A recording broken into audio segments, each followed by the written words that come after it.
ओट गही मैं तेरी, ना तुम डोलो ना हम गिरते, रख लेनी हर कोई।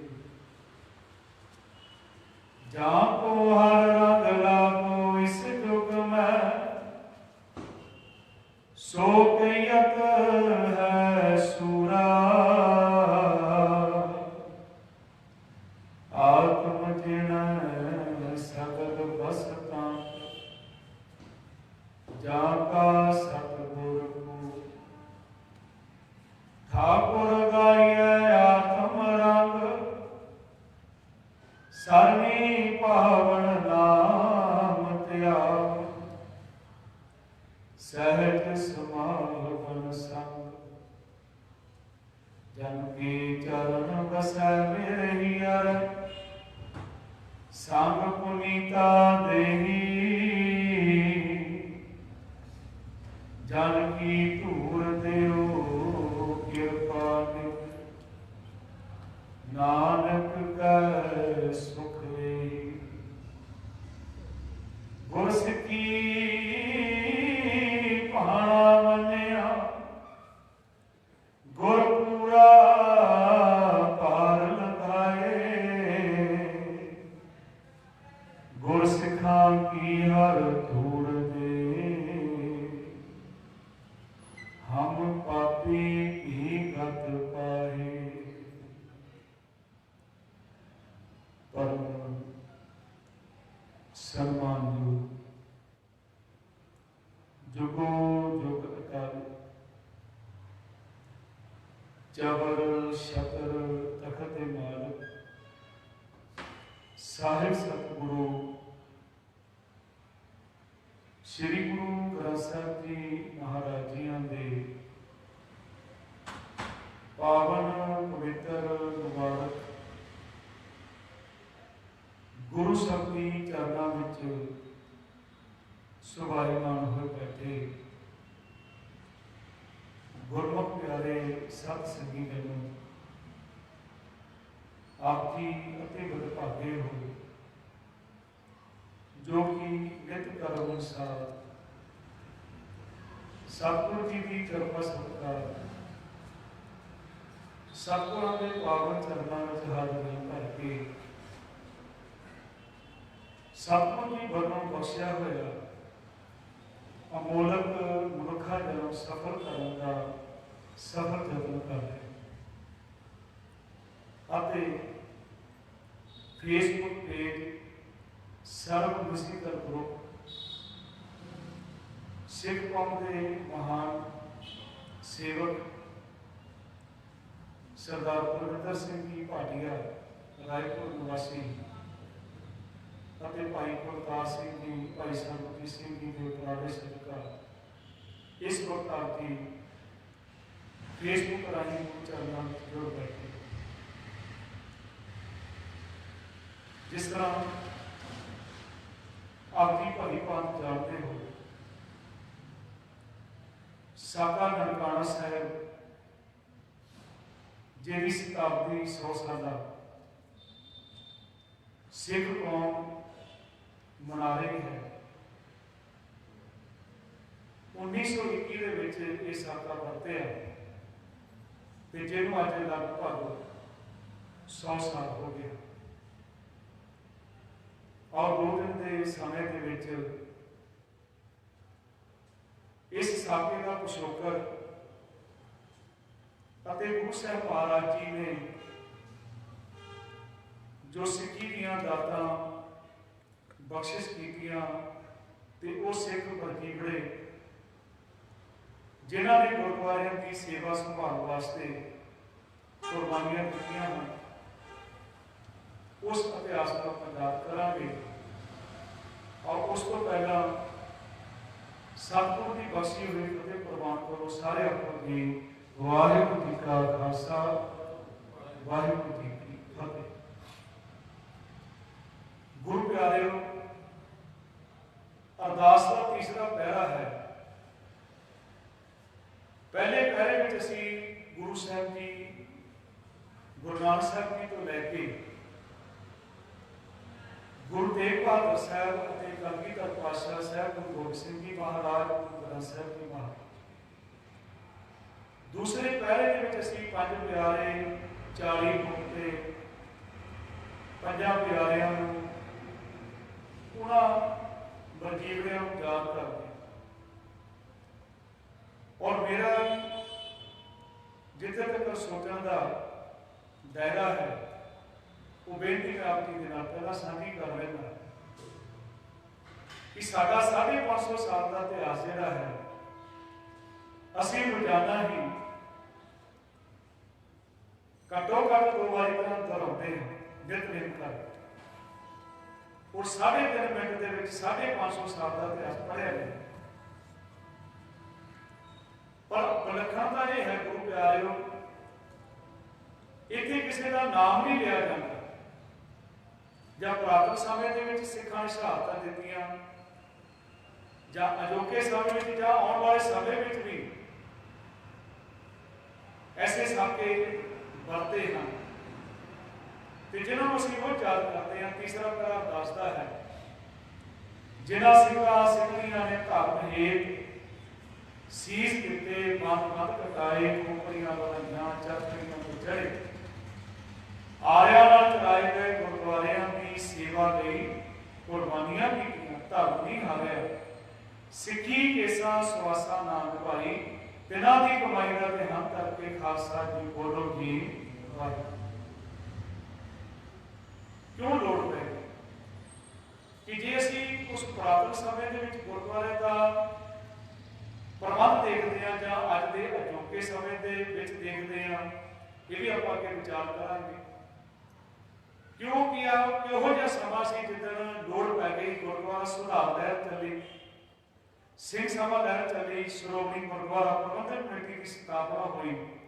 ਇਹਦੇ ਪਿੱਛੇ ਕਿੰਨਾ ਵੱਡਾ ਇਤਿਹਾਸ ਹੈ। ਇੱਕ ਸ਼ਬਦ ਗੁਰੂ ਰਾਮਦਾਸ ਜੀ ਨੇ ਵਰਤਿਆ ਸੀ, ਉਹ ਸੀ ਸ਼ਬਦ ਮਸੰਦ, ਤੇ ਬੜਾ ਸਤਿਕਾਰਯੋਗ ਸ਼ਬਦ ਸੀ। ਪਰ ਅੱਜ ਜੇ ਕਿਸੇ ਨੂੰ जिस वे असीं किते गुरुद्वारा साहब के विच गिरावट देखते हैं, जे किसी को गाल कढ़नी होवे तो बसंत कहते हैं, तो बसंत है। क्यों ऐसे हालात बनते हैं, हमेशा बनते हैं। पर ऐसे गुरसिख भी आए जिन्होंने गुरुद्वारियां की सेवा लई कुर्बानी। ऐसा नहीं है गुरु प्यारे की सिर्फ असीं कुर्बानियां ही दित्तियां, असी सिर दिते गुरुद्वारियां की सेवा। पर जिन्होंने जरूरत पई है तो सिखा ने सिर लाने बच्चे भी गुरेज नहीं की, चाहे मसा अगर बेअदबी करता हरमंदर साहब की तो वह सिर लाने तो सिखा ने गुरेज नहीं की। एक ऐसा समा आया साडी कौम दे विच कि हरमंदर साहब के चारे पासे घेरा होता सी मुगलों का, और हरमंदर साहब की इमारत को मस्जिद मंदिर बनाने का यत्न किया जा रहा है। सिखा की अण खत्म करते अज भी तुम जाओगे ना दरबार साहब के दीवा जग रहा है। इसका मतलब नहीं कि असीं उतों सेध लैके असीं भी दीवे जगाने हैं, उस दीवे के पिछे उस जोत के पिछे बहुत बड़ा इतिहास है।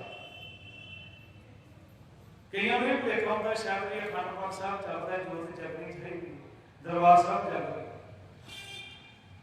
वो पिछे बहुत बड़ा इतिहास है। 3 गुरु के सिख जेडे बारी साहब जाके दीवा जगाते सी, जिस वे जो हाकम साहब जो पहरा देंगे भी कौन आता दीवा जगा के, एक दिन फिर उन्होंने झड़प हो गई, दोनों सिंह शहीद हो गए। फिर तीसरा बचया तो उन्होंने कवालियां गाउनियां होंदियां सी, बाहर कवालियां गाते सारे उधर चले जाते सी, दीवा फिर चलते थे और अज भी कर रहे। ये मतलब नहीं कि सारियां जोतां जगाना सिख रहत मर्यादा विच नहीं है, दीवे जगाने जोतां जगाउणियां, पर दरबार साहब की जग रही है वो है साडी अनख गुरुद्वारे की सेवा लई कुर्बानियां कीतियां। गुरुद्वारा शब्द जिहड़ा है गुरु साहब जी ने बख्शिश किया है। 730 अंग के उपर शब्द है कि जे अंदरली मैल को दूर करना दे अंदर को धोने का यतन करना है, वो एको एक तरीका है। केड़ा है? भांडा अच्छा सोए जो तिस भाव सी, भांडा आत्मलीन धोता अच्छा ना होए सो। किथे धोता जाएगा? गुरु द्वारे होए सोटी, एक द्वारे धोए अच्छा होए। इतने आके सानू समझ आएगी, गुरुद्वारे आके समझ आएगी कि गुरु घर नहीं है, गुरु दर है। गुरुद्वारा आप कहते हैं गुरुद्वारा, तो जितने सानू समझ आऊगी।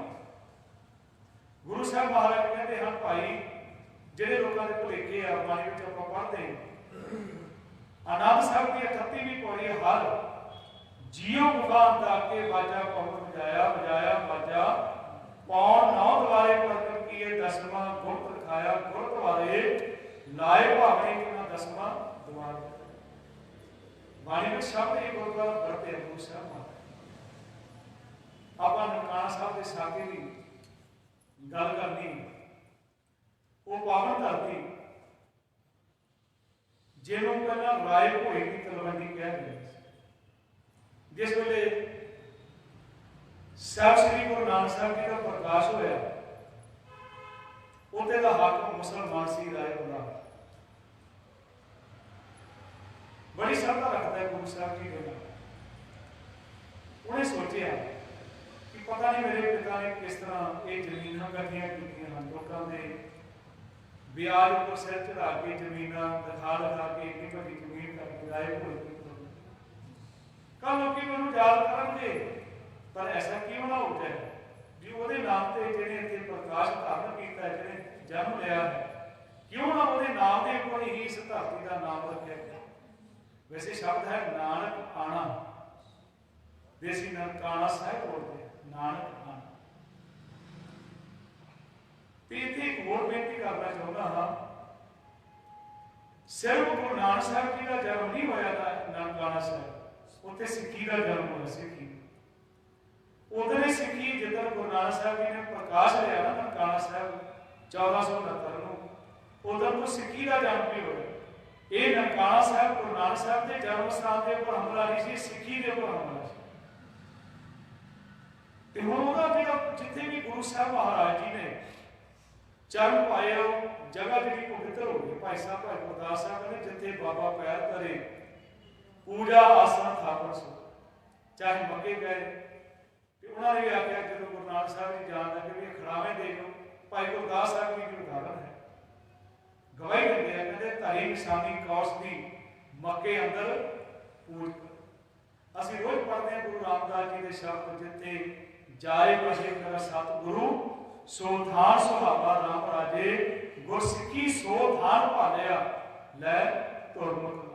गुरसिखा की घाल थाए पई जिन हर नाम ते आवा, जिन नानक सतगुर पूजिया तिन हर पूज कर। ननकाना साहब तो ये जोत चली, खंडूर साहब आ गई, श्री गोबिंदवाल साहब आ गई, साहब गुरु रामदास जी ने अमृतसर साहब को बसाना किया, गुरु अर्जन साहब जी महाराज जी ने हरमंदर साहब की इमारत को तैयार किया।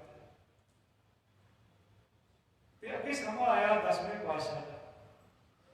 10वें पातशाह के बाद बाबा बंदा सिंह बहादुर, उस तो बाद गुरु प्यारे तुम इस इतिहास के स्रोत बैठे हो 100 साल एक सदी सिखा के ऊपर कहर और जुर्म की सदी।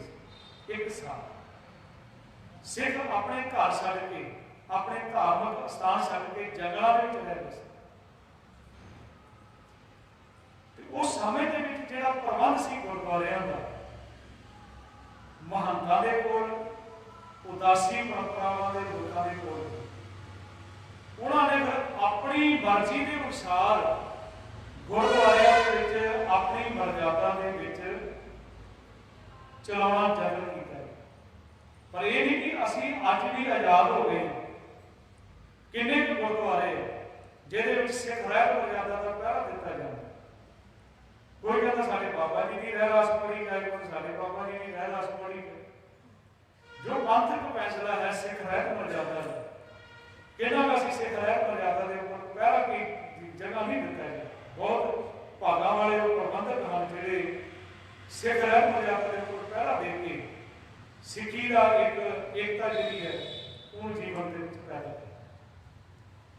100 ਸਾਲ ਦਾ ਜਿਹੜਾ ਸਮਾਂ ਸੀ ਉਹਦੇ ਵਿੱਚ ਸਿੱਖਾਂ ਦਾ ਪੱਤਾ ਪੱਤਾ ਬੈਰੀ ਬਣ ਗਿਆ, ਸਿੱਖ ਜੰਗਲਾਂ ਵਿੱਚ ਰਹਿੰਦੇ ਸੀ। ਫਿਰ ਅੰਗਰੇਜ਼ਾਂ ਤੋਂ ਪਹਿਲਾਂ ਮਹਾਰਾਜਾ ਰਣਜੀਤ ਸਿੰਘ ਦਾ ਰਾਜ ਆਇਆ। ਉਸਨੇ ਫਿਰ ਹੁਣ ਅੰਗਰੇਜ਼ ਸਨ, ਹੁਣ ਸਰਬਰਾ ਰੱਖਦੇ ਹੁੰਦੇ ਸਨ, ਅੱਜ ਨਾਮ ਕਹਿੰਦੇ ਜਥੇਦਾਰ, ਉਹ ਸਰਬਰਾ ਰੱਖਦੇ। ਅੰਮ੍ਰਿਤਸਰ ਤੇ ਤਰਨਤਾਰਨ ਸਾਹਿਬ ਦਾ ਸਰਬਰਾ ਇੱਕੋ ਹੀ ਸੀ। ਤੇ ਹੁਣ ਮਹਾਰਾਜਾ ਰਣਜੀਤ ਸਿੰਘ ਨੇ ਦੇਖਿਆ ਵੀ ਸਮਾਂ ਮੇਰੇ ਕੋਲੋਂ ਰਾਜ ਕੀਤਾ। ਉਹਨਾਂ ਨੇ ਕਿਹਾ ਵੀ ਜਿੱਥੇ ਉਹਨੇ ਗੁਰਦੁਆਰਿਆਂ ਦੇ ਵਾਸਤੇ ਜ਼ਮੀਨਾਂ ਲਾਈਆਂ, ਮੰਦਰਾਂ ਮਸਜਿਦਾਂ ਵਿੱਚ ਲਾਈਆਂ, ਪਰ ਨਨਕਾਣਾ ਸਾਹਿਬ ਗੁਰੂ ਨਾਨਕ ਸਾਹਿਬ ਜੀ ਦਾ ਜਨਮ ਸਥਾਨ, ਸਿੱਖੀ ਦਾ ਜਨਮ ਸਥਾਨ ਸਮਝ ਲਓ। 500,000 ਏਕੜ ਜ਼ਮੀਨ ਜਿਹੜੀ ਹੈ ਮਹਾਰਾਜਾ ਰਣਜੀਤ ਸਿੰਘ ਨੇ ਨਨਕਾਣਾ ਸਾਹਿਬ ਦੇ ਨਾਮ ਤੇ ਲਈ ਸੀ। ਇੱਕ ਵਾਰੀ ਕਹਿੰਦੇ ਮਹਾਰਾਜਾ ਰਣਜੀਤ ਸਿੰਘ ਗਿਆ, ਉਸ ਵੇਲੇ ਲਾਈਟ ਨਹੀਂ ਆਈ ਸੀ, ਦੀਵੇ ਜਗਦੇ ਸੀ ਤੇ ਦੀਵਾ ਵੀ ਬੰਦ ਸੀ। ਮਹਾਰਾਜਾ ਰਣਜੀਤ ਸਿੰਘ ਗਿਆ, ਉੱਥੇ ਜੋ ਸੇਵਾ ਕਰ ਰਹੇ ਸੀ ਗ੍ਰੰਥੀ ਸਾਹਿਬ, ਉਹਨਾਂ ਨੂੰ ਪੁੱਛਿਆ ਦੀਵਾ ਕਿਉਂ ਨਹੀਂ ਜਗਿਆ? ਕਹਿੰਦੇ ਕਿ ਮੇਰੇ ਕੋਲ ਪੈਸੇ ਨਹੀਂ ਹੈ ਦੀਵੇ ਵਿੱਚ ਤੇਲ ਪਾਉਣ। ਮਹਾਰਾਜਾ ਰਣਜੀਤ ਸਿੰਘ ਨੇ ਉਹਨਾਂ ਨੂੰ ਘੋੜੇ ਤੇ ਚੜਾਇਆ, ਕਹਿੰਦੇ ਜਿੱਥੇ ਤੱਕ ਤੁਸੀਂ ਘੋੜਾ ਲੈ ਜਾਓਗੇ ਉਨੀ ਜ਼ਮੀਨ ਤੁਹਾਡੇ ਨਾਮ ਤੇ ਕਰ। ਹਜ਼ਾਰਾਂ ਏਕੜ ਜ਼ਮੀਨ ਜਿਹੜੀ ਆ ਦਿੱਤੀ ਗਈ। ਫਿਰ ਉਸ ਤੋਂ ਬਾਅਦ ਜਿਹੜਾ ਸਾਡਾ ਇਹ ਅਸੀਂ ਸਾਕਾ ਸਮਝਣਾ ਹੈ, ਜਿਹੜਾ ਸਾਕੇ ਦਾ 100 ਸਾਲ ਹੋ ਗਿਆ। ਹੁਣ ਉਹ ਗੁਰੂ ਸਥਾਨ ਜਿੱਥੋਂ ਭਾਵੇਂ ਤਰਨਤਾਰਨ ਸਾਹਿਬ ਦੀ ਗੱਲ ਕਰ ਲਈਏ, ਚਾਹੇ ਅਸੀਂ ਹਰਿਮੰਦਰ ਸਾਹਿਬ ਦੀ ਗੱਲ ਕਰ ਲਈਏ, ਨਨਕਾਣਾ ਸਾਹਿਬ ਦੀ ਗੱਲ ਕਰ ਲਈਏ, ਜਿੱਥੋਂ ਦਾ ਅੰਮ੍ਰਿਤ ਦੇ ਸੋਮੇ ਫੁੱਟਣੇ ਸੀ, ਉੱਥੋਂ ਜ਼ਹਿਰ ਪੈਦਾ ਹੋਣੀ ਸ਼ੁਰੂ ਹੋ ਗਈ। ਲੋਕਾਂ ਦੇ ਅੰਦਰ ਨਫ਼ਰਤ ਸੀ, ਉਹਨਾਂ ਲੋਕਾਂ ਦੇ ਉੱਤੇ ਇਹਨਾਂ ਨੇ ਕਬਜ਼ੇ ਕਰਕੇ ਬੈਠੇ ਸੀ, ਜਿਹਨਾਂ ਨੂੰ ਮਹੰਤ ਪਿਆ। ਇੱਕ ਘਟਨਾ ਜਿਹੜੀ ਅੰਮ੍ਰਿਤਸਰ ਸਾਹਿਬ ਦੀ ਵੀ ਆਪਾਂ ਵਿਚਾਰ ਲਈ, ਤੇ ਉਹ ਘਟਨਾ ਜਿਹੜੀ ਹੈ 12 ਅਕਤੂਬਰ 1920 ਦੀ ਹੈ। ਉਸ ਵੇਲੇ ਇੱਕ ਗੁਰੂ ਕੇ ਪਿਆਰਿਆਂ ਨੇ, ਜਿਹਨਾਂ ਨੂੰ ਅਸੀਂ ਕਹਿ ਦਿੰਦੇ ਹਾਂ, ਗੁਰੂ ਸਾਹਿਬ ਨੇ ਨਹੀਂ ਕਿਹਾ, ਕਿਸੇ ਜਾਤ ਵਿੱਚ ਕੋਈ ਫਰਕ ਨਹੀਂ ਹੁੰਦਾ, ਜਿਹਨਾਂ ਨੂੰ ਕਹਿ ਦਿੱਤਾ ਜਾਂਦਾ ਨੀਵੀਂ ਜਾਤ ਦੇ, ਰਵਿਦਾਸੀਏ ਕਹਿ ਦਿੱਤਾ ਜਾਂਦਾ। ਉਹਨਾਂ ਦੇ ਇੱਕ ਮੁਖੀ ਸਨ ਭਾਈ ਸਰਦਾਰ ਮਹਿਤਾਬ ਸਿੰਘ। ਸਰਦਾਰ ਮਹਿਤਾਬ ਸਿੰਘ ਮੁਸਲਮਾਨ ਤੋਂ ਸਿੱਖ ਬਣਿਆ ਸੀ, ਰੁਕਮਦੀਨ ਉਹਦਾ ਨਾਮ ਸੀ। ਰੁਕਮਦੀਨ ਅੰਮ੍ਰਿਤ ਛਕ ਕੇ ਸਰਦਾਰ ਮਹਿਤਾਬ ਸਿੰਘ ਬਣਿਆ। ਉਹਦੇ ਮਨ ਵਿੱਚ ਆਇਆ ਕਿ ਮੈਂ ਸਿੱਖੀ ਦਾ ਪ੍ਰਚਾਰ ਕਰਾਂ, ਤੇ ਉਹਦੇ ਪ੍ਰਭਾਵ ਦੇ ਹੇਠਾਂ ਆ ਕੇ ਕਾਫੀ ਲੋਕ ਜਿਹੜੇ ਸਨ ਅੰਮ੍ਰਿਤ ਛਕ ਕੇ ਗੁਰੂ ਵਾਲੇ ਬਣਨੇ ਸ਼ੁਰੂ ਹੋ ਗਏ। ਹੁਣ ਉੱਥੇ ਜਿਹੜੇ ਕਾਬਿਲ ਸਨ ਮਹੰਤ ਦਰਬਾਰ ਸਾਹਿਬ ਦੇ ਵਿੱਚ, ਭਾਵੇਂ ਸ੍ਰੀ ਅਕਾਲ ਤਖਤ ਸਾਹਿਬ ਦੇ ਉੱਪਰ, ਉਹਨਾਂ ਨੇ ਸਮਾਂ ਨਿਯਤ ਕੀਤਾ ਸੀ ਵੀ ਜਿਹੜੇ ਨੀਵੀਂ ਜਾਤ ਦੇ ਆ, ਉਹਨਾਂ ਦਾ 9 ਵਜੇ ਤੋਂ ਪਹਿਲਾਂ ਹੀ ਕੜਾਹ ਪ੍ਰਸਾਦ ਪ੍ਰਵਾਨ ਕੀਤਾ ਜਾਏਗਾ। ਉਹਨਾਂ ਦੀ 9 ਵਜੇ ਤੋਂ ਪਹਿਲਾਂ ਹੀ ਅਰਦਾਸ ਹੋਈ, ਉਸ ਤੋਂ ਬਾਅਦ ਨਹੀਂ ਹੋ ਸਕਦੀ। ਉਹ ਸਾਰੇ ਇਕੱਠੇ ਹੋ ਕੇ, ਉਸ ਤੋਂ ਉਹਨਾਂ ਦੇ ਨਾਲ ਖਾਲਸਾ ਕਾਲਜ ਦੇ ਵਿਦਿਆਰਥੀ, ਉਹਨਾਂ ਦੇ ਪ੍ਰੋਫੈਸਰ ਵੀ ਗਏ, ਪੜ੍ਹੇ ਲਿਖੇ ਬੰਦੇ ਵੀ। ਦਰਬਾਰ ਸਾਹਿਬ ਗਏ, ਉੱਥੇ ਗ੍ਰੰਥੀ ਬੈਠਾ ਸੀ ਜਾਂ ਪੁਜਾਰੀ ਕਹਿੰਦੇ ਉਸ ਸਮੇਂ ਦਾ, ਗੁਰਬਚਨ ਸਿੰਘ ਉਹਦਾ ਨਾਮ ਸੀ। ਉਹਨਾਂ ਨੇ ਜਾ ਕੇ ਬੇਨਤੀ ਕੀਤੀ ਵੀ ਇਹ ਨਵੇਂ ਸਿੰਘ ਸਜੇ ਆ ਤੇ ਇਹਨਾਂ ਦੀ ਅਰਦਾਸ ਕਰਨੀ। ਕਹਿੰਦੇ ਤੁਹਾਨੂੰ ਪਤਾ ਹੈ 9 ਵਜੇ ਤੋਂ ਬਾਅਦ ਕਿਸੇ ਦੀ ਅਰਦਾਸ ਨਹੀਂ ਹੋਏਗੀ ਨੀਵੀਂ ਜਾਤ ਵੀ। ਇਹ ਕਿਹੜਾ ਵਿਤਕਰਾ ਹੈ? ਗੁਰੂ ਸਾਹਿਬ ਨੇ ਤਾਂ ਕਿਤੇ ਜਾਤ ਦਾ ਵਿਤਕਰਾ ਨਹੀਂ ਰੱਖਿਆ, ਗੁਰੂ ਸਾਹਿਬ ਨੇ ਤਾਂ ਬਰਾਬਰ ਦਾ ਦਿੱਤਾ। ਜੇ ਤੁਸੀਂ ਇੱਥੇ ਦਰਬਾਰ ਸਾਹਿਬ ਦੇ ਵਿੱਚ ਬੈਠੇ ਹੋ, 4 ਦਰਵਾਜ਼ੇ ਲੱਗੇ, ਕੋਈ ਵੀ ਆ ਸਕਦਾ, ਪਰ ਇੱਕ ਰਸਤਾ ਇੱਕ ਹੈ, ਦਰਵਾਜ਼ੇ 4 ਲੱਗੇ, ਗੱਲ ਇੱਕ ਨਹੀਂ ਹੋਏਗੀ, ਕੋਈ ਵੀ ਆ ਸਕਦਾ। ਤੇ ਗੁਰੂ ਸਾਹਿਬ ਨੇ ਤਾਂ ਭਾਰੂ ਕੱਢ ਦਿੱਤੇ, ਕਿੰਨਿਆਂ ਦੀ ਸਾਰਿਆਂ ਦੀ ਬਾਣੀ ਦਰਜ ਕੀਤੀ। ਰਵਿਦਾਸ ਜੀ ਵੀ ਬੋਲਦੇ ਇਹਦੇ ਵਿੱਚ, ਭਗਤ ਨਾਮਦੇਵ ਵੀ ਬੋਲਦੇ, ਬੜੀਆਂ ਉਦਾਹਰਨਾਂ ਦਿੱਤੀਆਂ। ਉਹਨਾਂ ਨੂੰ ਸਮਝ ਨਹੀਂ, ਕਹਿੰਦਾ ਕਿ ਨਹੀਂ ਤੁਹਾਡੀ ਅਰਦਾਸ ਨਹੀਂ ਹੋ ਸਕਦੀ। ਹੁਣ ਜਿਹੜੇ ਨਾਲ ਸਨ ਉਹਨਾਂ ਨੇ ਕਿਹਾ ਵੀ ਠੀਕ ਹੈ ਵੀ ਗੁਰੂ ਸਾਹਿਬ ਤੋਂ ਵੱਡੀ ਚੀਜ਼ ਕੋਈ ਨਹੀਂ। ਕਹਿੰਦੇ ਹਨ ਉੱਥੇ ਖਾਲਸਾ ਬਰਾਦਰੀ ਦੇ ਵਿੱਚੋਂ ਇੱਕ ਖਾਲਸਾ ਕਾਲਜ ਦਾ ਵਿਦਿਆਰਥੀ ਸੀ ਜਿਹਨੇ ਅਰਦਾਸ ਕੀਤੀ ਕਿ ਗੁਰੂ ਸਾਹਿਬ ਮਹਾਰਾਜ ਤੁਸੀਂ ਤਾਂ ਲਾੜਾ ਲਾ ਲਿਆ, ਪਰ ਇਹ ਨਹੀਂ ਮੰਨਦੇ, ਤੁਸੀਂ ਤਾਂ ਕਿਰਪਾ ਕਰ ਦਿੱਤੀ ਹੈ ਨਾ, ਤੁਸੀਂ ਤਾਂ ਨੀਵਿਆਂ ਬਾਦਸ਼ਾਹੀਆਂ ਬਖਸ਼ਿਸ਼ ਕਰਦੇ ਹੋ। ਤੇ ਇਹਨਾਂ ਨੂੰ ਵੀ ਦਿੱਤੀ ਹੈ ਸਤਿਗੁਰੂ ਗਰੀਬ ਸਿੰਘਾਂ ਨੂੰ ਦੇਵ ਬਾਦਸ਼ਾਹੀ ਜਾਤ ਕਰੇ ਹਮਰੀ ਗੁਰਿਆਈ, ਤੁਸੀਂ ਮਾਣ ਦਿੱਤਾ ਤੇ ਗੁਰੂ ਸਾਹਿਬ ਮਹਾਰਾਜ ਕਿਰਪਾ ਕਰਦੇ, ਬਖਸ਼ਿਸ਼ ਕਰ। ਅਰਦਾਸ ਕੀਤੀ, ਕਹਿੰਦੇ ਤੁਸੀਂ ਹੁਕਮਨਾਮਾ ਤਾਂ ਲੈ ਦਿਓ। ਉੱਥੇ ਜਿਹੜਾ ਬੈਠਾ ਸੀ ਪੁਜਾਰੀ ਗੁਰਬਚਨ ਸਿੰਘ ਨੇ ਹੁਕਮਨਾਮਾ ਲਿਆ। ਗੁਰੂ ਸਾਹਿਬ ਨੇ ਪਹਿਲੀ ਪੰਕਤੀ ਵਿੱਚ ਹੀ ਉਹਨਾਂ ਦੀ ਤਸੱਲੀ ਕਰਾ ਦਿੱਤੀ, ਕਹਿੰਦੇ ਨਗੁਣਿਆਂ ਨੂੰ ਆਪੇ ਬਖਸ਼ ਲਿਆ ਭਾਈ, ਸਤਿਗੁਰ ਕੀ ਸੇਵਾ। ਸਾਰੇ ਨੇ ਹੱਥ ਜੋੜੇ, ਉਹ ਬਾਵੇਂ ਨਿਕਲ ਗਈਆਂ ਕਈਆਂ ਦੇ, ਗੁਰੂ ਸਾਹਿਬ ਕਿੱਡਾ ਸਮਰੱਥ ਹੈ, ਤੂੰ ਬੋਲ ਕੇ ਦੱਸ ਦਿੱਤਾ ਤੇ ਤੂੰ ਤਾਂ ਨਗੁਣਿਆਂ ਨੂੰ ਬਖਸ਼ ਲੈਣਾ ਹੈ, ਤੂੰ ਤਾਂ ਆਪਣੇ ਬਣਾ ਲਿਆ ਨਾ ਗੁਰੂ ਸਾਹਿਬ ਮਹਾਰਾਜ ਸਾਹਿਬ। ਉਸ ਤੋਂ ਬਾਅਦ ਕਦੇ ਬਿਰਤਰਾ ਨਹੀਂ ਹੋਇਆ ਦਰਬਾਰ ਸਾਹਿਬ ਦੇ ਵਿੱਚ। ਫਿਰ ਸਾਰੇ ਜਣੇ ਇਕੱਠੇ ਹੋ ਕੇ ਸ੍ਰੀ ਅਕਾਲ ਤਖਤ ਸਾਹਿਬ ਚਲੇ। ਅਕਾਲ ਤਖਤ ਸਾਹਿਬ ਮਹੰਤ ਜਿਹੜੇ ਸਨ, ਇਹ 12 ਅਕਤੂਬਰ 1920 ਦੀ ਗੱਲ ਹੈ, ਉਹ ਸਾਰੇ ਭੱਜ ਗਏ ਅਕਾਲ ਤਖਤ ਸਾਹਿਬ ਤੋਂ। ਉਹਨਾਂ ਨੇ ਬੁਲਾਇਆ ਵੀ ਅਸੀਂ ਅਰਦਾਸ ਕਰਾਉਣੀ ਇੱਥੇ, ਸ੍ਰੀ ਅਕਾਲ ਤਖਤ ਸਾਹਿਬ ਤੇ ਵੀ ਇਹਨਾਂ ਦੀ ਅਰਦਾਸ ਹੋਵੇ। ਉਹ ਕਹਿਣ ਲੱਗੇ ਅਸੀਂ ਨਹੀਂ ਕਰਦੇ ਨੀਵੇਂ ਬੰਦਿਆਂ ਦੀ, ਇਹਨਾਂ ਦੀ ਅਰਦਾਸ ਨਹੀਂ ਹੋਈ। ਫਿਰ ਉੱਥੇ ਸ੍ਰੀ ਅਕਾਲ ਤਖਤ ਸਾਹਿਬ ਦੇ ਉੱਪਰ ਗੁਰੂ ਕੇ ਸਿੱਖਾਂ ਨੇ ਸੇਵਾ ਸੰਭਾਲੀ ਤੇ ਸ੍ਰੀ ਅਕਾਲ ਤਖਤ ਸਾਹਿਬ ਦਾ ਜਥੇਦਾਰ ਜਿਹੜਾ ਸੀ ਸਭ ਤੋਂ ਪਹਿਲਾਂ ਉਸ ਵੇਲੇ 12 ਅਕਤੂਬਰ 1923 ਤੇਜਾ ਸਿੰਘ, ਜਥੇਦਾਰ ਤੇਜਾ ਸਿੰਘ ਭੁੱਚਰ ਨੂੰ ਬਣਾਇਆ। ਹੁਣ ਉੱਥੇ ਗੁਰੂ ਸਾਹਿਬ ਮਹਾਰਾਜ ਦੀ ਕਿਰਪਾ ਹੋ ਗਈ, ਦਰਬਾਰ ਸਾਹਿਬ ਦੇ ਵਿੱਚੋਂ ਵੀ ਮਹੰਤ ਭੱਜ ਗਏ। ਪਰ ਘਟਨਾ ਜਿਹੜੀ ਸੀ ਤਰਨਤਾਰਨ ਦੇ ਵਿੱਚ ਉਸ ਤੋਂ ਵੱਡੀ ਘਟ ਗਈ। ਤਰਨਤਾਰਨ ਸਾਹਿਬ ਜਿਹੜਾ ਆਪ ਜੀ ਸਾਰੇ ਦੇਖਦੇ ਹੋ, ਸਭ ਤੋਂ ਵੱਡਾ ਸਰੋਵਰ ਤਰਨਤਾਰਨ ਸਾਹਿਬ, ਔਰ ਉੱਥੇ ਅੰਗਰੇਜ਼ਾਂ ਦੇ ਠੋਕੇ ਹੋਏ ਬੰਦੇ ਜਿਹੜੇ ਸੀ ਸਰਬਰਾਹ, ਉੱਥੇ ਕਾਬਜ ਸਨ। ਉੱਪਰੋਂ ਸਿੱਖ ਸੰਗਤਾਂ ਨਾਲ ਰਹਿੰਦੇ ਸੀ, ਅੰਦਰੋਂ ਅੰਗਰੇਜ਼ਾਂ ਦੇ ਨਾਲ ਗੱਲ ਕਰਦੇ ਸੀ। ਤੇ ਅੰਗਰੇਜ਼ਾਂ ਦਾ ਇੱਕ ਸੋਚ ਸੀ ਵੀ ਰਾਜ ਪਾੜੋ ਤੇ ਰਾਜ, ਤੇ ਉਹਨਾਂ ਨੂੰ ਵੀ ਸਿਖਾਉਂਦਾ ਸੀ ਜਿਹੜੇ ਉੱਥੇ ਕਾਬਜ ਮਹੰਤ ਸਨ ਕਿ ਇੱਥੇ ਕੋਈ ਸਿੱਖੀ ਦੀ ਗੱਲ ਕਰ। ਅੱਜ ਕਈ ਸਟੇਜਾਂ, ਅੱਜ ਮਾਫ ਕਰਨਾ, ਅੱਜ ਵੀ ਕਈ ਸਟੇਜਾਂ ਹਨ ਜਿੱਥੇ ਅੰਮ੍ਰਿਤ ਦੀ ਗੱਲ ਨਹੀਂ ਕੀਤੀ ਜਾਂਦੀ, ਕਿਤੇ ਸ਼ਰਾਬ ਵਾਲੇ ਨਹੀਂ ਬੋਲਿਆ ਜਾ ਸਕਦਾ। ਉਹ ਪਹਿਲਾਂ ਭਗਤ ਤਾਂ ਕਹਿ ਦਿੰਦੇ ਤੁਸੀਂ ਇੱਥੇ ਸ਼ਰਾਬ ਬਾਰੇ ਨਾ ਬੋਲਿਓ, ਇੱਥੇ ਮਾਸ ਬਾਰੇ ਨਾ ਬੋਲਿਓ, ਇੱਥੇ ਅੰਮ੍ਰਿਤ ਦੀ ਗੱਲ ਨਾ ਕਰਿਓ। ਤੇ ਉਹੀ ਚੀਜ਼ਾਂ ਹੋ ਗਈਆਂ, ਉਹਨਾਂ ਦੀ ਔਲਾਦ ਆ ਗਈ, ਮਹੰਤਾਂ ਦੀ ਔਲਾਦ ਬੈਠੀ।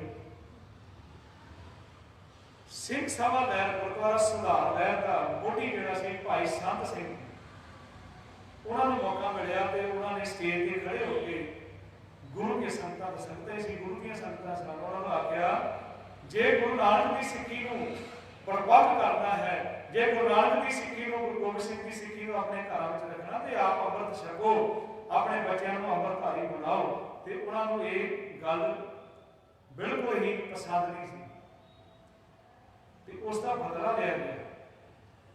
ਸੰਤ ਸਿੰਘ ਦਾ ਬਦਲਾ ਲਿਆ। ਬਦਲਾ ਕਿਸ ਤਰ੍ਹਾਂ ਲਿਆ? ਤੇ ਕਹਿੰਦੇ ਹਨ ਉਧਰ ਸਮਾਂ ਹੁਣ ਜਿਹੜਾ ਸੀ 24 ਜਨਵਰੀ ਦਾ 1921, 12 ਅਕਤੂਬਰ 1920 ਦੇ ਵਿੱਚ ਜਥੇਦਾਰ ਅਕਾਲ ਤਖਤ ਸਾਹਿਬ ਬਣ ਗਿਆ। ਸਿੱਖ ਅਕਾਲ ਤਖਤ ਸਾਹਿਬ ਪਹੁੰਚਣੇ ਸ਼ੁਰੂ ਹੋ ਗਏ। ਕਾਠ ਉਠਣ ਸੀ ਤੇ ਉੱਥੇ ਇੱਕ ਬੀਬੀ ਆਈ ਤੇ ਉਹਨੇ ਆਵਾਜ਼ ਦਿੱਤੀ, ਅੱਜ ਵੀ ਥੱਲੇ ਹੀ ਖੜੇ ਹੋ ਕੇ ਅਸੀਂ ਉੱਪਰ ਬੇਨਤੀ ਕਰ ਸਕਦੇ ਹਾਂ ਜਾਂ ਜੋ ਹੁਕਮਨਾਮੇ ਜਾਰੀ ਕੀਤੇ ਜਾਂਦੇ ਉਹ ਗੁਰੂ ਅਕਾਲ ਤਖਤ ਸਾਹਿਬ ਤੋਂ ਕੀਤੇ ਜਾਂਦੇ। ਉਸਨੇ ਆਖਿਆ ਵੀ ਸਿੱਖੋ, ਤੁਸੀਂ ਇੱਥੇ ਜਥੇਦਾਰੀਆਂ ਲੈ ਕੇ ਬੈਠ ਗਏ ਹੋ, ਆਗੂ ਬਣ ਕੇ ਬੈਠੋ, ਹੈ ਕੋਈ ਕੌਮ ਦਾ ਬਾਨੀ ਵਾਰਸ? ਉਹਨਾਂ ਆਵਾਜ਼ ਕੰਨਾਂ ਦੇ ਵਿੱਚ ਪਈ, ਸਾਰੇ ਥੱਲੇ ਆਏ, ਕਹਿੰਦੇ ਕਿ ਭਾਈ ਗੱਲ ਕੀ ਹੈ? ਮੈਂ ਕਹਿੰਦਾ ਵੀ ਭਾਈ ਸੰਤ ਸਿੰਘ ਦੀ ਘਰ ਵਾਲੀ ਆ, ਜਿਹੜਾ ਗੁਰਦੁਆਰਾ ਸੁਧਾਰ ਲਹਿਰ ਦਾ ਮੋਢੀ। ਕਹਿੰਦੇ ਕਿ ਗੱਲ ਕੀ ਹੈ? ਉਹਨਾਂ ਦੱਸਿਆ, ਕਹਿਣ ਲੱਗੇ ਜਿੱਦਣ ਮੇਰੇ ਘਰ ਵਾਲੇ ਨੇ ਕਿਹਾ ਨਾ ਵੀ ਅੰਮ੍ਰਿਤ ਛਕਣਾ ਚਾਹੀਦਾ, ਪਰਿਵਾਰਾਂ ਨੂੰ ਅੰਮ੍ਰਿਤਧਾਰੀ ਹੋਣਾ ਚਾਹੀਦਾ ਹੈ, ਉਹਦੇ ਦਿਨ ਸ਼ਾਮ ਨੂੰ ਮੇਰੇ ਬੱਚੇ, ਮੇਰਾ 6 ਸਾਲ ਦਾ ਲੜਕਾ ਤੇ 12-13 ਸਾਲ ਦੀ ਮੇਰੀ ਲੜਕੀ ਮੱਥਾ ਟੇਕਿਆ ਉਹਨਾਂ ਨੇ ਤਰਨਤਾਰਨ ਸਾਹਿਬ ਦਰਬਾਰ ਸਾਹਿਬ ਦੇ ਵਿੱਚ ਤੇ ਪਰਿਕਰਮਾ ਕਰ ਰਹੇ ਸੀ ਸਰੋਵਰ ਤੇ ਮੇਰੇ 6 ਸਾਲ ਦੇ ਮੁੰਡੇ ਨੂੰ ਚੁੱਕ ਕੇ ਮੇਰੇ ਲੜਕੇ ਨੂੰ ਪੱਥਰ ਦੇ ਨਾਲ ਬੰਨ੍ਹ ਕੇ ਸਰੋਵਰ ਦੇ ਵਿੱਚ ਸਿੱਟ ਕੇ ਡੋਬ ਕੇ ਮਾਰ ਦਿੱਤਾ ਔਰ ਮੇਰੀ ਬੱਚੀ ਨੂੰ ਫੜ ਕੇ ਉਹਨੂੰ ਲੈ ਗਏ ਤੇ ਉਹਦੇ ਨਾਲ ਕੋਈ ਕਰਮ ਕੀਤਾ। ਕੀ ਉਹ ਇਹ ਕੰਮ ਹੋਣੇ ਚਾਹੀਦੇ ਹੈ? ਕਹਿਣ ਲੱਗੇ ਬਿਲਕੁਲ ਨਹੀਂ। ਅਸੀਂ ਸਾਰਿਆਂ ਨੇ ਫੈਸਲਾ ਕੀਤਾ ਵੀ ਤਰਨਤਾਰਨ ਸਾਹਿਬ ਪਹੁੰਚੀਏ। ਸਾਰਾ ਜਿਹੜੇ ਆਗੂ ਸਨ ਸਾਰੇ ਇਕੱਠੇ ਹੋ ਕੇ ਤਰਨਤਾਰਨ ਸਾਹਿਬ ਪਹੁੰਚੇ। ਜਿਸ ਵੇਲੇ ਪਹੁੰਚਦੇ ਆ, ਹੁਣ ਇੱਕ ਪਾਸੇ ਤਾਂ ਗੱਲਬਾਤ ਹੋ ਰਹੀ ਹੈ, ਕਾਗਜ਼ ਤਿਆਰ ਹੋ ਰਹੇ, ਸਮਝੌਤਾ ਹੋ ਰਿਹਾ, ਮਾਫੀਆਂ ਮੰਗੀਆਂ ਜਾ ਰਹੀਆਂ, ਪਰ ਅੰਦਰੋਂ ਤਿਆਰੀ ਹੋ ਰਹੀ, ਗੁੱਡੇ ਤਿਆਰ ਕੀਤੇ ਜਾ ਰਹੇ। ਹੁਣ ਜਿਸ ਵੇਲੇ ਸ਼ਾਮ ਹੈਗੀ, ਫੈਸਲਾ ਹੀ ਨਹੀਂ ਹੋਇਆ, ਗੱਲਬਾਤ ਹੀ ਚਲਾ ਰਹੇ, ਨਵੀਂ ਗੱਲ ਕਰਦੇ, ਕਿਉਂਕਿ क्योंकि अपना प्रबंध कर रहे हैं। उस वे कहते 8 बजे का समा सी, 8 बजे सरदार हजारा सिंह जी मत्था टेकन गए दरबार साहब के विच। वही दरबार साहब कहते अपना तरन साहब मत्था टेकिया, उन्होंने उपर तलवारां दे नाल, नेकियां दे नाल, सोटियां दे नाल हमला कर दिया। थोड़े दिनों बाद भाई हजारा सिंह जी शहीद हुए सन। उस तो बाद भाई हाकिम सिंह जी ये गुरुद्वारा सुधार लहर के मोटी हुए, जिन्हों ने सब तो पहला शहादत दी। उन्होंने खून के नाल वो गुलामी को धोखा दिया।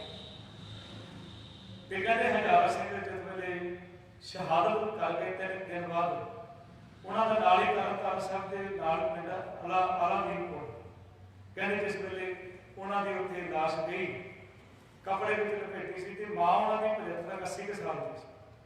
लोगों ने सोचा कि मां को दसीए ना, तो मां जी सी, मां ने तो पैदा किया हजारा सिंह, तो मां ने आके देखा तो चिट्टे कपड़ों के पुत्र की लाश है। तो उसने कपड़ा चुक के अपने पुत्र का चेहरा देखा, संगत देख रही है, सारे खड़े हैं, नौजवान भी हैं, बुजुर्ग भी हैं, भैन भी हैं, बीबियां भी हैं, मातावां भी हैं। पर उस मां ने बड़ा बड़ा जिगरा सी, कहने लगी पुत्रा तू मेरे दुख की दाद रख गई, तू मेरा दुख सफल कर देता, जो गुरु अर्जन साहब जी महाराज के घर को आजाद कर दिया। फिर कहते भाई हजारा सिंह का भोग सी, भाई हाकिम सिंह का भोग उत्थे किया गया तरन साहब के विच। उतों फिर एक मुठ शुरू होया, उत्थे एक गुरु का सिख खड़ा होया, उसका नाम सी भाई लक्ष्मण सिंह जी धाम। काफ़ी लोग आके आगू लैक्चर दे रहे सन, बड़िया बड़िया तकरीरां हो रही सी, पर उस गुरु के लाल ने यही अरदास की सी, गुरु साहब महाराज तुसीं कृपा की है, भाई हजारा सिंह भाई हुक्म सिंह को आप जी ने सेवा दे के, अपने घर की सेवा दे के उन्होंने शहादत दित्तियां, तुसीं सेवा दी है। तो मेरे मन की अरदास है कि गुरु साहब महाराज ननकाना साहब की सेवा की दात मैनूं बख्श दिओ, मैं शहीद होने वास्ते तैयार हां। उतों भी महंता को कढ़ना है, वो ना 4-5 जिहड़े सी कारज सन। ननकाना साहब के साके के पिछे 4-5 बहुत बड़े कांड किए गए। ननकाना साहब गुरु साहब महाराज की चरण छूह धरती है, जिथे दौलता दाई ने रब के दर्शन किए, जिथे बेबे नानकी अपने गरीब को पीर बनती है, जिस घर के आके पंडित हरदयाल वर्गे भी झुकते सन, पंडित गोपाल वर्गे भी झुकते सन। तो वो घर के जिथों कीर्तन का जन्म होया, उस घर के लिया के लाहौर तो कंजरियां भी नचाइया 1917। फिर दूसरी घटना जी सी, एक पहली घटना ये हुई कंजरियां नचा नाच किए गए उत्थे ननकाना साहब की धरती गुरु साहब जी के जन्म स्थान। तो दूसरी घटना सी पौठेहाल तो एक भाई बूटा सिंह जी दर्शन करना आए, तो हम आम करके अपनी देखते हो इशनारा करते, तो सिर के उपर आप सीरी साहब करते बन लेते, तो उन्होंने भी इतने स्नान किया सरोवर। जिस वेले आके वो अपने सिर के उपरों गातरा वाली कुरबान उतार के गल में पाउन लगे, तो खो के ककार लै गए, उन्हें कंधा भी लै गया, उन्होंने खिंच के कुरबान ककार खिंच ले गए। तो एक तो बहुत बड़ा जिहड़ा सी जुर्म जिहड़ा सी उस वेले महंत नरैण वालों कीता। उस तो पहला भी सन दो महंत पहला भी सन, कुकर्मी सन। एक का नाम साहब दास लिखा, एक का कृष्ण दास लिखा। वो इन्ने कुकर्मी सन और उसी गुरु साहब के जन्म स्थान से कुकर्म करते सी। उन्होंने गुप्त रोग लग गए सन, जितों गुप्त रोग के नाल ही पीड़ा के नाल खत्म होया, उन्होंने बहुत मुश्किल के नाल उन्होंने छुटकारा शरीर तो। जिस वेले कृष्ण दास मरिया, महाराज हले की जान ही निकलती पई सी, उसकी जेब चों चाबियां कढ़तियां ननकाना साहब कहने लगियां महंत नरैण दास जी आप महंत नरैण कहने, तो उन्हें चाबियां कढ़ के गुरु की संगतां नूं भी जिहड़े उत्थे दे फिर अंग्रेज पिट्ठू सन उन्होंने बुला लिया कि जो इन्होंने किया है इहो जिहा काम मैं नहीं करांगा। बड़ा विश्वास लोगों को दिवाना शुरू कर। पर जिहड़ी तीसरी घटना हुई है सिंध दे विच, एक सिंधी परिवार सी ते वो जज सारी उम्र उन्हें सेवा की, ईमानदारी के नाल जज की सेवा। बड़े अज भी सिंधी परिवार जिहड़े बड़ी श्रद्धा रखते हैं गुरु ग्रंथ साहब की। फिर उन्हें सोचा कि मैं रिटायर हो गया, तो गुरु नानक साहब जी के जन्म स्थान से जाके गुरु साहब के घर जाके उन्होंने शुकराना करा कि बेदाग होकर मैं अपनी नौकरी तो रिटायर होए। कहते शाम का समा से पहुँच गए, घर वाली नाल सी, 13-14 साल की उनकी बच्ची सी नाल। जाके उन्होंने आख्या भी असीं हुण हनेरा हो गया, वापस जा नहीं सकते, सानू कोई कमरा दे दिओ। कहते कमरा है। तो जेडे उहदे नरैण दे बंदे सन, कमरा दस्सिया, वो थोड़ी अंदर जाके देखा तो कमरे च हनेरा सी। उन्होंने आख्या भी कमरे में हनेरा है, कहते दीवा अंदर पिया होएगा, जला लो। अंदर देखा दीवा तो सी, पर उहदे विच तेल नहीं सी। उन्होंने बुलाया तो कहते हाँ, जिस वेले बुलाया ये तेल नहीं है, कहते अपनी बच्ची को भेज दिया, तेल दे। वो तेल लैन गई बच्ची, वो ही वो गर्म की कर गई। उसने फिर अपने आके मां को दसिया भी इतों आप भज जाइए। हम मां तो नरैण दास के कोल जाके उन्हें शिकायत करनी सी, क्योंकि बड़ा तो यही है। वो कह लगा तेन रातों रात सारे परिवार को खत्म कर देंगे की आवाज कर। रात को बच्ची को लग बंद कर दिता कमरे में, उन्होंने बंद कर दिता। सवेरे उन्होंने कढ़िया कमरे। थोड़े दिनों बाद लाहौर के सिख एजुकेशन कॉन्फ्रेंस हुई, ਜਿਹਦੇ ਵਿੱਚ ਉਹਨੇ ਟਾਈਮ ਲੈ ਕੇ ਵੀ ਮੈਂ ਜੱਜ ਹਾਂ, ਰਿਟਾਇਰ ਜੱਜ ਹਾਂ, ਮੈਂ 2 ਮਿੰਟ ਬੋਲਣਾ ਚਾਹੁੰਦਾ। ਸਿੱਖ ਉਹਨੇ ਕਿਹਾ ਵੀ ਸਿੱਖ ਆਗੂਓ, ਤੁਸੀਂ ਸਿੱਖ ਜੀਂਦੇ ਹੋ ਜਾਂ ਮਰ ਗਏ ਹੋ? ਉਹ ਕਹਿੰਦੇ ਵੀ ਗੱਲ ਕੀ ਹੈ ਭਾਈ ਸਾਹਿਬ, ਗੱਲ ਤਾਂ ਦੱਸੋ। ਤਾਂ ਮੈਨੂੰ ਇੰਨਾ ਰੋਸ ਹੈ, ਉਹਨੇ ਪੂਰੀ ਗੱਲ ਦੱਸੀ। ਤੇ ਇਹ ਘਟਨਾ ਘਟੀ। ਫਿਰ ਇੱਕ ਚੌਥੀ ਘਟਨਾ ਜਿਹੜੀ ਸੀ, 6 ਬੀਬੀਆਂ ਜਿਹੜੀਆਂ ਲਾਗਲੇ ਪਿੰਡ ਨਨਕਾਣਾ ਸਾਹਿਬ ਤੋਂ ਕਹਿੰਦੇ ਦਰਸ਼ਨ ਕਰਨ ਵਾਸਤੇ ਆਈਆਂ ਸੀ, ਉਹਨਾਂ ਦੇ ਨਾਲ ਵੀ ਭੈੜੇ ਕਰਮ ਕੀਤੇ ਗਏ। उस तो बाद फिर सिख आगू इकट्ठे हुए कि किस तरह अगे उन्होंने फिर ब्योंत तैयार की, बदे तैयार किए भी असीं ननकाना साहब को किस तरह आजाद करना। और शांतमई ढंग के नाल कितनियां शहादतां होईयां, क्योंकि ये लोग जिहड़े सन, 2 चीज़ां होंदियां हन, ये जिन्हें कब्जा करके बैठे सन, जवान लोग सन। एक पैसा तो एक जवानी, एक कर्म कराउंदी है। तो उन्होंने अखां जिहड़ियां सी, और गुरु साहब जी का जन्म स्थान जो मैं बेनती की है, सिर्फ गुरु नानक साहब का जन्म स्थान नहीं है, ये सिक्खी का जन्म स्थान है। इतों सिक्खी पैदा हुई है, गुरु नानक साहब महाराज जी के दर तो सिक्खी पैदा हुई, जो असीं रोज सतगुर के चरणों में अरदास करते हैं कि गुरुद्वारियां की सेवा लई कुर्बानियां कीतियां धर्म नहीं है। 100 साल हो गए उस इतिहास में, पर देखो अज साडे नाल उही कुछ हो रहा।